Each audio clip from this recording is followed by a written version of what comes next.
are discussing the poetry of E. Cummings, who was a major voice of the 20th century in American literature. And within this framework, I have had a discussion with you on E. Cummings' poetic expression, his poetic vision. In this lecture, I am going to take up for discussion some of the works of E. Cummings, and you will see how the point that I raised in my previous lecture regarding Cummings reinventing poetic language and bringing in a sense of novelty in verse, we will look at these specifically in the case of some of his poems.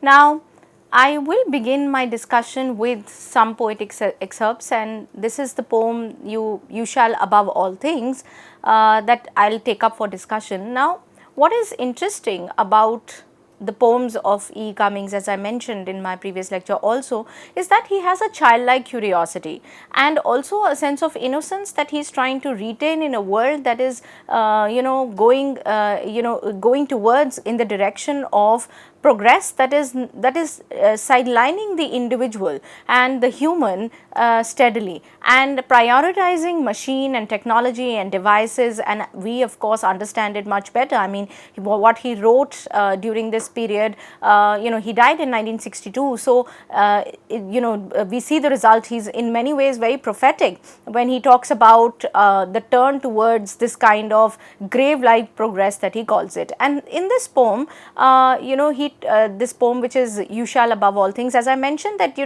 uses for his poems all small cases, lower case, so you do not find the titles to be real titles. These are just poems which are untitled, and now we of course use the first line as the title. So in this poem You Shall Above All Things, he turns really he is talking about the simple pleasures, but he also turns philosophical when he says, and I quote, "You shall above all things be glad and young. For if you are young, whatever life you wear, it will become you. And if you are glad, whatever is living will yourself become." Unquote. Now, of course, you can see the kind of riddle that exists there. He's deliberately trying to play with words, but the essence of the poem lies in the fact that retaining that childlike curiosity, retaining the youth, and not dousing it with this, dousing the fire that you have of curiosity, of will, of looking at a future or manifesting a new future. So all those things he feels they are somehow missing in the world, and he associates, there are two things that he prioritizes here, being glad and young. By glad, of course, he means finding joy, right? So a world that is turning, which has completely dehumanized people, he finds these are the two things which are missing in his life or missing in life around him, which is also the reason, as I mentioned when I was mentioning his biographical details, I also made a mention how when in his early career he actually joined during the First World War, he enrolled as a volunteer to help the ambulances, and he was an ambulance driver. During this period when he was in France, he and a friend of his were taken in as spies because they were giving this anti-war narrative. He was also a very anti-war pacifist poet, and because of that they were seen as suspicious, and they were taken in and they were imprisoned for some months till his father had to find ways through which to bring his boy back. But what I am trying to suggest is that the war experience really left him very cold and depressed, and which is why he never really cared much about this kind of war life, and he very steadily went back to his life in America, in a countryside which was his summer house, and he would spend all his time over there, suggesting that the summer house was a place where he could find joy. And he felt that in order to preserve this, he had to move away from the horrors of the war and other things. He never wanted to go back. He frequented after that Paris, but again Paris was a place which was a place for him where he found liberation, both of the sensual and social kind. So that place became symbolic for that, as it did for many writers who felt that there was a complete sense of freedom and from social structures that that were that were heavily imposed in puritanical America. Remember, America has had this kind of puritanism which has stifled many writers, including Hawthorne, who went on to write about it. So all these writers have felt stifled at home and found a sense of liberation in Paris. But that was only just when he wanted a sense of rejuvenation, but he would always come back to his summer house and spend all his time over there, suggesting that for him the joy of living and the joy of human companionship and the bonds that one built, they were more important and precious than ambition or career that he could have sought for elsewhere. In fact, he lived in a very for all the kind of fame that came to him, his last years were again very humble. He was teaching in a school and giving lectures there, etc., but suggesting that he wanted to protect what was young and glad in him. And therefore he says that if you are young, whatever life you wear, it will become you. Right? By young, of course, he doesn't mean that you're going to remain youthful all your life and you're never going to grow old, much against the kind of narrative we have today of staying young and looking young. What he meant was being young at heart, being always curious, being always carrying that innocence and not letting that corruption really take over your person entirely, and that had to be protected. For him, you had to protect what was innocent and good within you, and that, he says, if you are able to do that, if you're young, whatever life you wear, it will become you. It'll gel with you, and if you're glad, whatever is living will yourself become. So in a way, there is a complete oneness that the poet has with the surroundings. If you are happy, if you find joy within, he says, then all living things will become you, or you will become a part of all living things. You will find joy in every aspect of life. So you can see a kind of Keatsian negative capability, the ability, if you are, he says, if you are happy within yourself, if you are glad and if you find joy within, then whatever is living, you will become a part of that living and you will revel in that world. And he adds a kind of a soul force there, but he brings back the idea of human bonds. See what he says in the poem further, and I quote, "Girl boys may nothing more than boy girls need. I can entirely her only love, whose any mystery makes every man's flesh put space on and his mind take off time." Unquote. You will be able to notice also here that he is using I in the lower case, 1. 2, he's made this kind of a compound, girl boys, boy girls, that really isn't really a regular usage. He's combined girl boys, boy girls, and so it's open to interpretation using the I in lower case, and then changing the word order or the syntax. I can entirely her only love, right? He could have said I can love her, I can only love her entirely, or I can entirely only love her, but the her features, the object really comes right in the middle.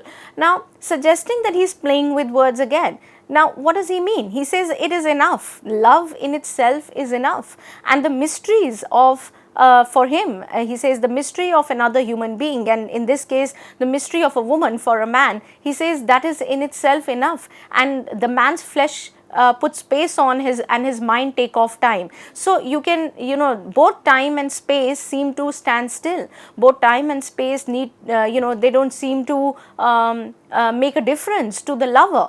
You see, E. Cummings interestingly is in many ways is a poet of love also. One of his famous poems, maybe if we have time I'll quote that to you, is a poem which is often recited during marriage ceremonies, etc. So he's a poet of love in many ways. He's a poet of simple delights, and here he is prioritizing that love that exists between human beings, love that exists between lovers, that can erase completely space and time.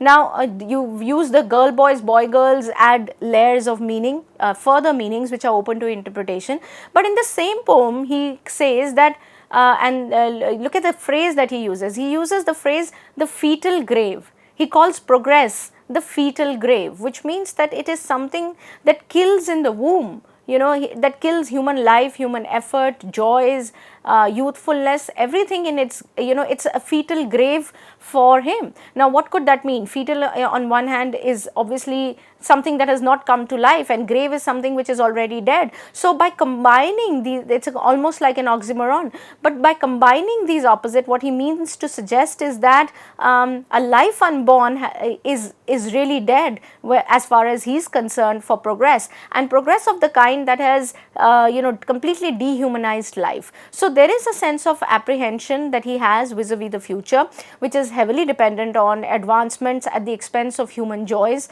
for E. Cummings. And this is the poem that bears that out, that gives you the stance of this writer, whose there is a sense of stasis, you could say, maybe, but in modernist poetry, that is, there is a sense of stasis, but there is stasis suggested by that, you can't move ahead, you can't go back, because the past is too stifling and is not something you want to carry on, the orthodox traditions, but the present, but the future, where the logic of capitalist materialist living prevails, you don't want to embrace that future also, and there is a sheer repulsion of the old as well. So hence there is a sense of stasis, but that stasis then is overcome by the present and the joys found in the present. Again, something I want to highlight is not there even in modernist writing. Modernist poets do not find even recompense in any phase of life. For instance, T.S. Eliot could not find pleasures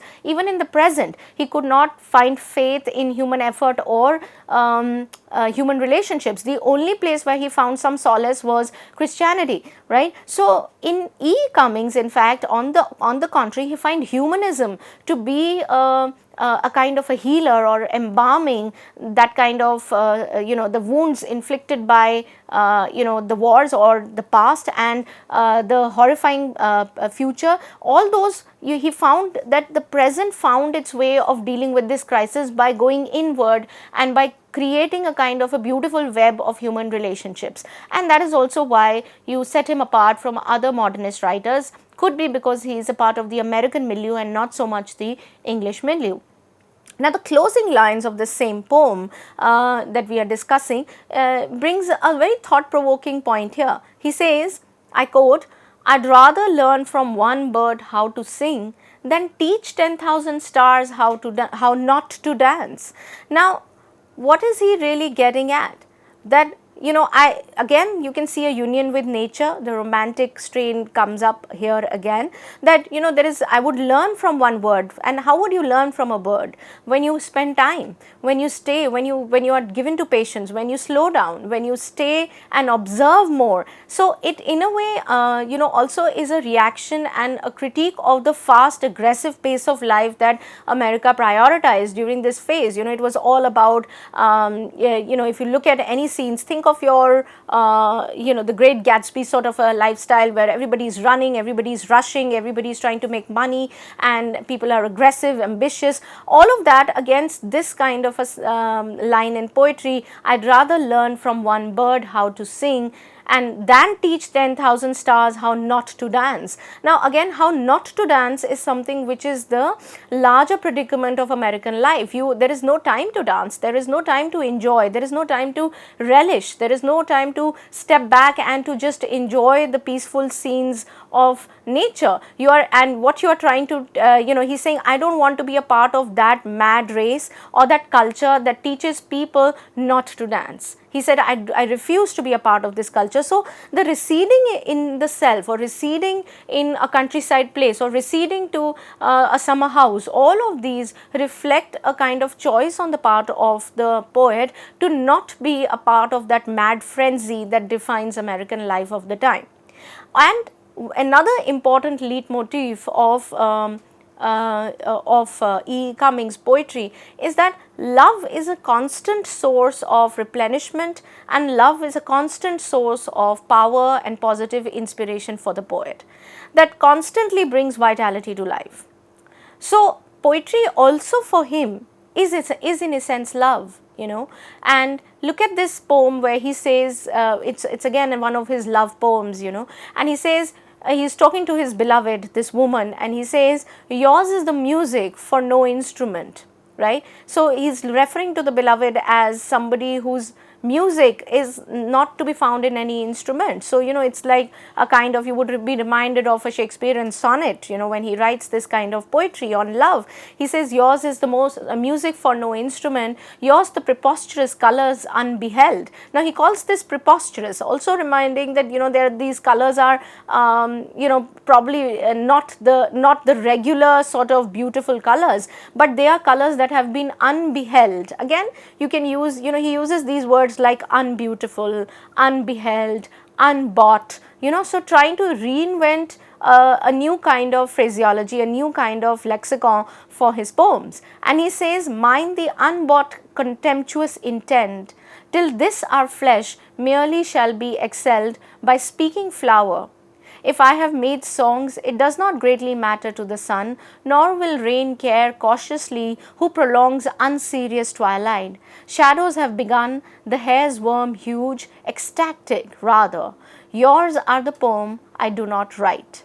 Unquote. I think it's a very beautiful love poem in many ways, where he's talking about yours are the poems I do not write. So, maybe it is that kind of poem, it's that kind of love, it's that kind of expression that cannot find words. Again, the incapacity of words or language to take in human emotion, to express human emotion, is something that, that is there in a lot of modernist poets, because they find language incapable of dealing with the emotion. But in this case, of course, the poet is talking about the love experience, where the yours, that is the beloved's beauty or beloved's love, the lover's love cannot be captured in a sense in poetry, and therefore he says, yours are the poems I do not write. So again, love and war go hand in hand. Another often quoted poem, and this is the one I was talking about when I said that, these are poems where, this is a poem which is often read out at marriage ceremonies, and also lovers often quote it. It is called, I carry your heart with me, I carry it in my heart, I am never without it. Right? So obviously you can see the beauty here. I carry your heart with me, I carry it in my heart, I am never without it. Anywhere I go, you go, my dear, and whatever is done by only me is your doing, my darling. Unquote. So the whole kind of union with between the lover and the beloved is here. Of course, this is a simplistic poem in many ways, because, and therefore it is direct in the sense that it just directly speaks the emotion, and which is why it is popular among young people who could directly find words that spoke their hearts. So finding a sense of what I'm trying to say is that for E. Cummings, faith in human bonds keeps his youth alive, keeps his hope alive, and this faith is also something which is very interestingly infectious, and in a way, he would bring it upon other readers, and they would have faith in these human bonds, such as love, such as friendship, such as joys in everyday lives. This is something that he has been able to add through his poetry, and in a way embalm a generation that had to deal with serious somber poetry of the tragic kind, dealing with the wars, etc. He could completely escape from that world and build a new world. Now, this is not to say that this is why as a modernist poet also, E. Cummings is not a kind of a cynical poet, you could say. He's somebody who who's able to, unlike again T.S. Eliot, he's not despairing like those poets, and he's not even like, for instance, W.H. Auden, sort of a tribe that he doesn't wear his politics on his sleeves, but you will notice that he doesn't shy away from commenting on the social ills that he sees in life. He doesn't shy away from commenting on the horrors of the war and speaking the truth as he sees it. Now, there is this poem there are several poems of the kind, but one of these poems, where he says Plato told, in this poem he actually reflects his anti-war stance, and he shares his frustration with with the country that refuses to see war as folly and refuses to see the brutality of war. Now, this poem was a response to the Pearl Harbor strike during World War II, and it highlighted this kind of brutality of war, but also folly of the leaders who didn't understand what was at stake. And it is included in the collection One Times One, again following this period of 1944. And to quote from this poem, I'm just going to quote an excerpt from here, just so you understand. Again, you can see the you and I format stays, right? In the love poems, it is the beloved and the lover. In this poem, it is to deal with the leaders who refuse to acknowledge or understand what is at stake when it is a war situation. So he says, you told him, I told him, we told him, he didn't believe it. No, sir. It took a nipponized bit of the old 6th Avenue L in the top of his head to tell him. Now, again, it is couched, it is not directly political, but he is talking about, in the poem he says, the philosophers told him, all the canons told him, everybody told him that this was about to happen, and yet this man did not understand the that what was at stake, and he only understood it when it hit him in his head, referring to the Pearl Harbor strike. And he says that all of us, all philosophers, all intellectuals, people in politics told him, but he did not believe it, and the result was the Pearl Harbor strike. So, in a way suggesting that, in a way bringing out his frustrations of war, also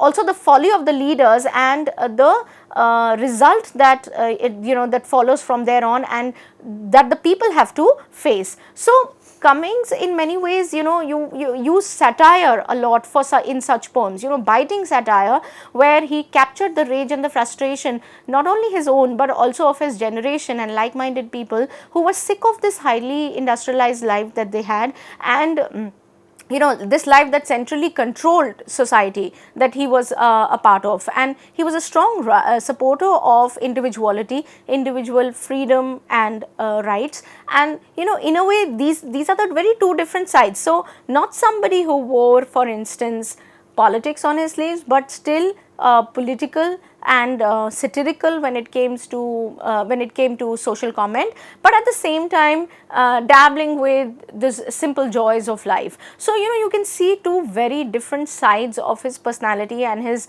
poetic oeuvre also is in many ways in that sense different. So, if I were to, let me now conclude for you this poet and the kind of themes that we have so far covered in this lecture.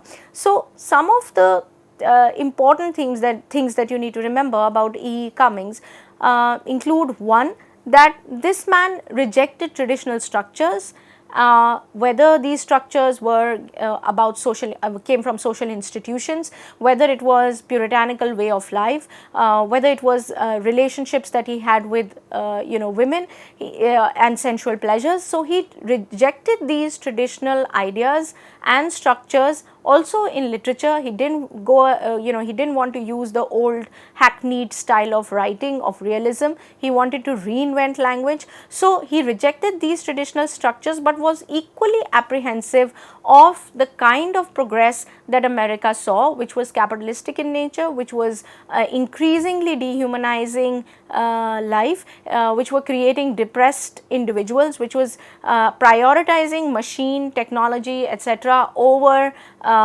climate, nature, human beings. So, he was increasingly apprehensive of this kind of progress that society was taking forward.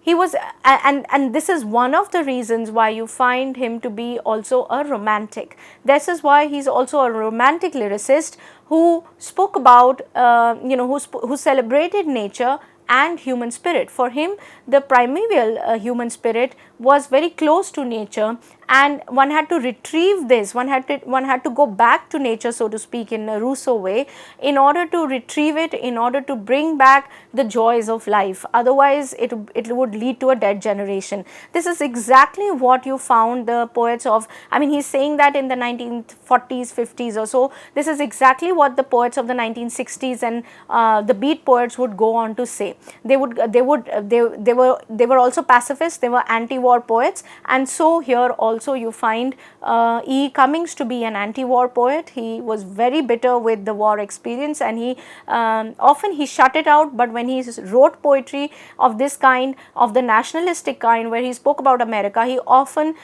spoke about the ills of war and the brutality of war. So an anti-war poet, but at the same time an experimentalist in art. He was very much influenced, when he was growing up, he was discussing Ezra Pound and other writers of the time. So he was an experimentalist artist who was using unconventional grammar, metrical variations, using unusual compound words, rearranging syntax words, how they would be arranged in poetry, just to bring in some sense of novelty and to bring in fresh codes, fresh symbols through which you could look at life differently. And he was also influenced by Dadaism, Cubism, Imagism and realism, and Surrealism. So he tried to bring those in his works. If you look at some of his works, you would notice that he uses a very spiral way of writing words. He'd use a curve. Sometimes a line would have only one word, sometimes even half a word. So he would play with not just the writing but also the visual of the poem. So his poems would look also different and would rupture or just break free from old structures of writing. So these are some of the points that you would find in an E. Cummings poem. He was opposed to the dehumanizing effects of industrialization and very distinctly an American modernist voice of the time. Now this is how I'd like you to look at this poet, very interesting, romantic and modernist at the same time, but retaining the joys of life.